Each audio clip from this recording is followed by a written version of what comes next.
मेरे प्यारे देशवासियों, कुछ समय पहले हम लोग अकाल की चिंता कर रहे थे और इन दिनों वर्षा का आनंद भी आ रहा है तो बाढ़ की खबरें भी आ रही हैं। राज्य सरकार और केंद्र सरकार मिल करके बाढ़ पीड़ितों की सहायता करने के लिए कंधे से कंधा मिलाकर के भरपूर प्रयास कर रही हैं। वर्षा के कारण कुछ कठिनाइयां होने के बावजूद भी हर मानवीय मन पुलकित हो जाता है, क्योंकि हमारी पूरी आर्थिक गतिविधि के केंद्र बिंदु में वर्षा होती है, खेती होती है। कभीकभी ऐसी बीमारी आ जाती है कि हमें जीवन भर पछतावा रहता है। लेकिन अगर हम जागरूक रहें, सतर्क रहें, प्रयत्नरत रहें, तो इसे बचने के रास्ते भी बड़े आसान हैं। डेंगू ही ले लीजिए, डेंगू से बचा जा सकता है। थोड़ा स्वच्छता पे ध्यान रहें, थोड़े सतर्क रहें और सुरक्षित रहने का प्रयास करें। बच्चों पर विशेष ध्यान दें। और ये जो सोच है ना, गरीब बस्ती में ही ऐसी बीमारी आती है, डेंगू का केस ऐसा नहीं है। डेंगू सुखी समृद्ध इलाके में सबसे पहले आता है और इसलिए इसे हम समझें। आप टीवी पर एडवर्टाइजमेंट देखते ही होंगे, लेकिन कभी-कभी हम उस पर जागरूक एक्शन के संबंध में थोड़े उदासीन रहते हैं। सरकार, अस्पतालें, डॉक्टर वो तो अपना काम करेंगे ही, लेकिन हम भी अपने घर में, अपने इलाके में, अपने परिवार में डेंगू न प्रवेश करें और पानी के कारण होने वाली कोई बीमारी न आए, इसके लिए सतर्क रहें। यही मैं आपसे प्रार्थना करूंगा। एक और मुसीबत की ओर मैं प्यारे देशवासियों आपका ध्यान आकर्षित करना चाहता हूँ।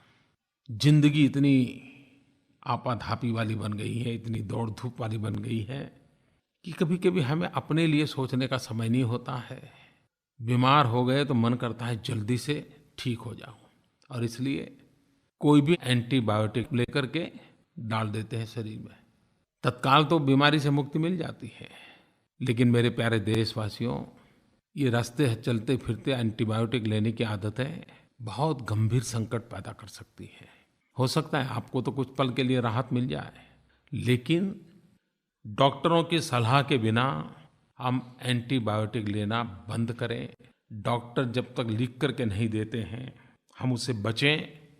हम ये शॉर्टकट के माध्यम से न चलें, क्योंकि इससे एक नई कठिनाइयाँ पैदा हो रही हैं। क्योंकि अनाप-शनाप एंटीबायोटिक उपयोग करने के कारण पेशेंट को तो तत्कालीन लाभ हो जाता है, लेकिन इसके जो जीवाणु हैं वे इन दवाइयों के आदी बन जाते हैं और फिर दवाइयाँ इन जीवाणुओं के लिए बेकार साबित हो जाती हैं।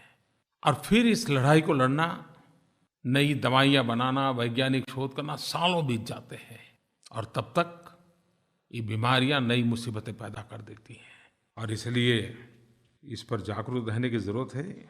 एक और मुसीबत आई है कि डॉक्टर ने कहा हो कि भाई ये एंटीबायोटिक लीजिए, और उसने कहा कि भाई 15 गोली लेनी है, 5 दिन है। मैं आपसे आग्रह करता हूँ कि डॉक्टर ने जितने दिन लेने के लिए कहा है कोर्स पूरा कीजिए। आधा अधूरा छोड़ दिया तो भी वो जीवाणु के फायदे में जाएगा। आवश्यकता से अधिक ले लिया तो भी जीवाणु के फायदे में जाएगा। और इसलिए जितने दिन का, जितनी गोली का कोर्स तय हुआ हो, उसको पूरा करना भी उतना ही जरूरी है। तबीयत ठीक हो गई इसलिए अब जरूरत नहीं है, ये अगर हमने किया तो वो जीवाणु के फायदे में चला जाता है और जीवाणु ताकतवर बन जाता है।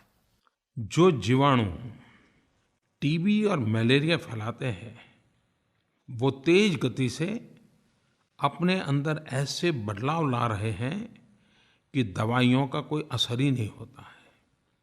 मेडिकल भाषा में इसे एंटीबायोटिक रेजिस्टेंस कहते हैं। और इसलिए एंटीबायोटिक का कैसे उपयोग हो, इसके नियमों का पालन भी उतना ही जरूरी है।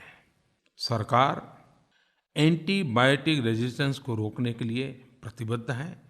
और आपने देखा होगा इन दिनों एंटीबायोटिक की जो दवाइयाँ बिकती हैं, उसका जो पत्ता रहता है उसके ऊपर एक लाल लकीर से आपको सचेत किया जाता है। आप उस पर जरूर ध्यान दीजिए।